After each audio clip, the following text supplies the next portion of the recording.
So hello and welcome everyone to YouTube channel formula machine. तो जैसा कि अपना क्वालिफायर्स का एग्जाम बहुत ही पास आ चुका है, तो अब स्टूडेंट्स के मन में एक डाउट अराइज होता है कि भैया अगर हम अपने क्वालिफायर्स या फिर क्विज वन एग्जाम में फेल हो जाते हैं तो उस केस में क्या होगा। और जो सेकंड डाउट आता है स्टूडेंट्स के मन में, भैया अगर हम अपने क्वालिफायर्स या फिर क्विज वन एग्जाम में एब्सेंट हो जाते हैं देन उस केस में हमारा क्या होगा। तो आज की वीडियो में हम इन्हीं दोनों क्वेश्चंस के आंसर्स को देखेंगे और एट लास्ट हम देखेंगे कि आपको इन केसेस में क्या करना चाहिए अगर आप फेल होते हैं या फिर अगर आप एब्सेंट होते हैं अपने क्वालिफायर्स एग्जामिनेशन के लिए। तो चलिए इस वीडियो को हम स्टार्ट करते हैं। तो फर्स्टली हम यहाँ पे अपनी हैंडबुक के ऊपर आ चुके हैं, जो अपनी IITM BS की हैंडबुक है उसके ऊपर हम आ चुके हैं। तो यहाँ पे पहले इन्होंने बात की है, if a candidate was absent और failed the first attempt of qualifiers examination.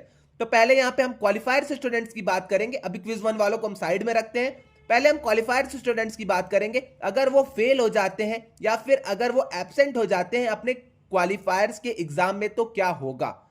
तो यहां पे इन्होंने लिखा है second attempt if a candidate was absent और failed the first attempt of qualifier examination. तो यहां पे उन लोगों का क्या होगा, उन लोग को एक सेकंड चांस मिलेगा, उन लोग का एक सेकंड अटेम्प्ट होगा। अब ये सेकंड अटेम्प्ट कब होगा, कैसे होगा, ये सारी चीजें अब हम आगे देखेंगे। तो यहां पे फर्स्ट इनका जो पॉइंट है, a learner who became eligible for the hall ticket in क्वालिफायर्स process. तो देखिए मैं आपको क्लियरली समझाता हूं, अगर आपका हॉल टिकट, अगर आपका एडमिट कार्ड आया था, उसके बाद आपने एग्जाम दिया और आप फेल हो गए, तब आप यहां पे एलिजिबल हैं रीअटेम्प्ट के लिए। अगर आपका एडमिट कार्ड आया था और आप अपने एग्जाम में एब्सेंट हो गए, तब भी आप यहां पे एलिजिबल हैं अपने रीअटेम्प्ट के लिए। इसके अलावा जिनका एडमिट कार्ड ही नहीं आया है वो लोग यहाँ पे रीअटेम्प्ट के लिए एलिजिबल नहीं है। तो आई थिंक आपको अब चीजें क्लियर हो गई होंगी। अगर आपका एडमिट कार्ड आया हुआ है, आपने क्वालिफायर्स का एग्जाम भी दिया है और आप वहां पे फेल हो गए, मान के चलिए आप क्वालिफायर्स के एग्जाम में फेल हो गए, तो आप रीअटेम्प्ट का एग्जाम दे सकते हैं। और तो और अगर आपने क्वालिफायर्स एग्जाम ही नहीं दिया है, अगर आपका हॉल टिकट आया था, आप किसी भी इमरजेंसी की वजह से क्वालिफायर्स का एग्जाम नहीं दे पाए हैं और आप एब्सेंट हो गए, तब भी आप यहां पे रीअटेम्प्ट के लिए एलिजिबल हैं। अब यहां पे आपको क्या करना पड़ेगा, पहले तो आपको 1500 रुपए फीस देनी पड़ेगी रीअटेम्प्ट की। तो आप यहां पे देख सकते हैं जनरल कैटेगरी ओबीसी वालों के लिए 1500 रुपए फीस है, SC ST कैटेगरी वालों के लिए 750 रुपीज फीस है और SC ST PWD जो है अपने स्टूडेंट्स, उन लोगों के लिए 375 रुपीज फीस है। ओके, अब यहां पे देखिए आपको क्या करना पड़ेगा। मान के चलिए कि आप फेल हो गए, आप एब्सेंट हो गए अपने क्वालिफायर्स एग्जाम में, आपने रीअटेम्प्ट का फॉर्म भी भर दिया, अब उसके बाद आपको असाइनमेंट्स देने हैं या नहीं, अब यहां पे हम वो चीज क्लियर करते हैं। तो यहां पे साफ साफ इन्होंने लिखा है, such candidates do not have to repeat the assignments as they have already become eligible.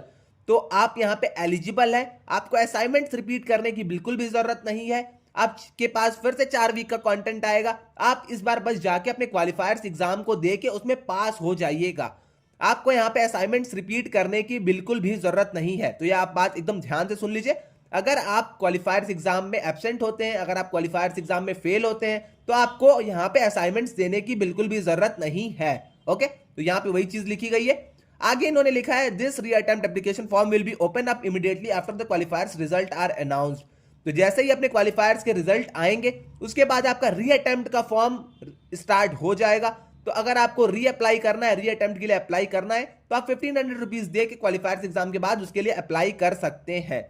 अब आई थिंक इतनी चीज आपको क्लियर हो गई होगी, क्वालिफायर्स वाले स्टूडेंट का उनका डाउट एक क्लियर हो गया होगा कि भैया अगर हम अपने क्वालिफायर्स एग्जाम में फेल होते हैं या अगर हम अपने क्वालिफायर्स एग्जाम में एब्सेंट होते हैं तो हमें क्या करना है। आई थिंक अब आपको क्लियर हो गया होगा। अब आते हैं हम अपने क्विज वन वाले स्टूडेंट्स की तरफ। अगर आप फाउंडेशन लेवल में, डिप्लोमा लेवल में, अगर आपका क्विज वन है, अगर आप उस एग्जाम में एब्सेंट हो जाते हैं तो आपको क्या करना पड़ेगा। तो आपके ऊपर कोई उतना ज्यादा इफेक्ट नहीं पड़ेगा। अगर आप क्विज वन में एब्सेंट हो जाते हैं तो साफ सी बात है आपके ऊपर उतना इफेक्ट नहीं पड़ेगा, बट आप अपने क्विज टू का जो एग्जाम है उसको आपको देना एकदम नेसेसरी हो जाएगा, क्योंकि एंड टर्म का जो अपना हॉल टिकट रहता है, मैं आपको यहां पे भी दिखा देता हूं। तो अपना जो एंड टर्म का हॉल टिकट रहता है वो कब आता है, जब आपका क्विज वन या फिर क्विज टू में से किसी एक एग्जाम में अटेंडेंस है। तो आप यहां पे देख लीजिए, अटेंडेंस हॉल टिकट आपका कब आएगा, attendance in one of the two quizzes. तो बाई चांस अगर आपका क्विज वन आपसे मिस हो जाता है, आप किसी भी कंडीशन की वजह से, इमरजेंसी कंडीशन की वजह से अगर आप क्विज वन नहीं दे पाते हैं, तो आपको क्विज टू देना ही देना होगा, वरना आपका एंड टर्म का फाइनल एग्जाम का एडमिट कार्ड आपका नहीं आएगा। तो आई थिंक अब आपको ये चीज क्लियर हो गई होगी। मैं बात कर रहा हूं क्विज 1 वाले स्टूडेंट्स की, जिनका भी क्विज 1 है, अगर वो यहाँ पे एब्सेंट होते हैं, क्विज 1 में अगर एब्सेंट होते हैं, तो उनके लिए क्विज 2 एक लास्ट ऑप्शन बचेगा। उनको क्विज 2 कैसे भी करके देना पड़ेगा, वरना वो एंड टर्म के लिए एलिजिबल नहीं रहेंगे और उन्हें फिर से पूरे इस टर्म को रिपीट करना पड़ जाएगा। तो आई थिंक अब आपको चीजें क्लियर हो गई होंगी। अगर आप एब्सेंट हो जाते हैं क्विज 1 में, तो आपको एक और चांस मिलेगा, आप क्विज 2 दे दीजिए। अगर आप क्विज 2 भी नहीं देते हैं, तब आप एंड टर्म के लिए भी एलिजिबल नहीं है और आप फिर से पूरे फीस के साथ यहां पे रिपीट करिए। तो इतनी चीज आपको क्लियर हो गई होगी। अब हमने एब्सेंट की बात कर ली क्विज 1 वाले स्टूडेंट्स की। अब हम सेकंड जो अपना बात करते हैं वो हमारा है कि अगर क्विज 1 में कोई स्टूडेंट फेल होता है तो उसे क्या करना पड़ेगा। तो क्विज 1 अगर आपका है, क्विज 1 में अगर आप फेल होते हैं तो कोई भी आपको यहाँ पे किसी भी तरह के आपको डरने की जरूरत नहीं है। आप क्विज 1 में फेल हो गए, आप क्विज 2 में अच्छा परफॉर्म कर लीजिएगा, आपको यहाँ पे कोई भी डरने की बात नहीं है, आपको डरने की जरूरत यहाँ पे नहीं है। क्विज 2 में अगर आपके मार्क्स कम है तो आप ट्राई करिए कि क्विज 1 में अगर आपके मार्क्स कम है तो आप ट्राई करिए कि क्विज 2 में मैं अच्छे मार्क्स लेके आऊं। यहाँ पे फेल और पास का कुछ कंडीशन नहीं होता, अपने क्विज 1 क्विज 2 में फेल पास का कोई भी कंडीशन नहीं होता है।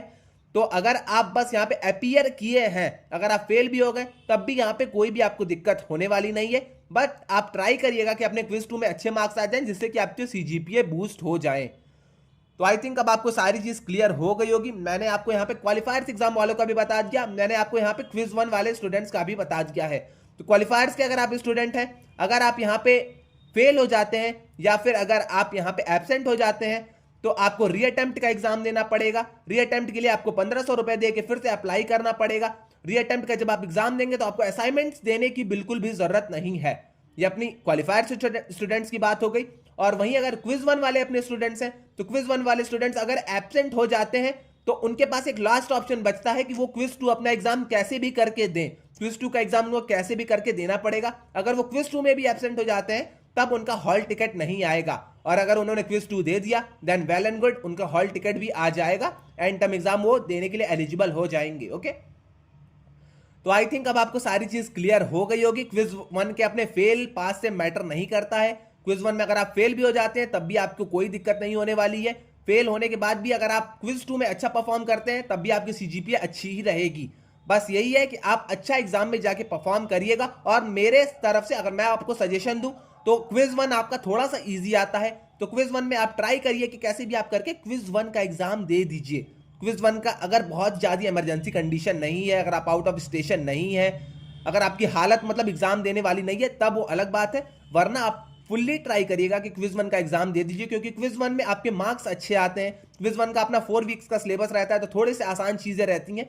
तो क्विज 1 का अगर आप एग्जाम दे देते हैं तो आपके सीजीपीए पे एक थोड़ा सा पॉजिटिव इंपैक्ट पड़ता है।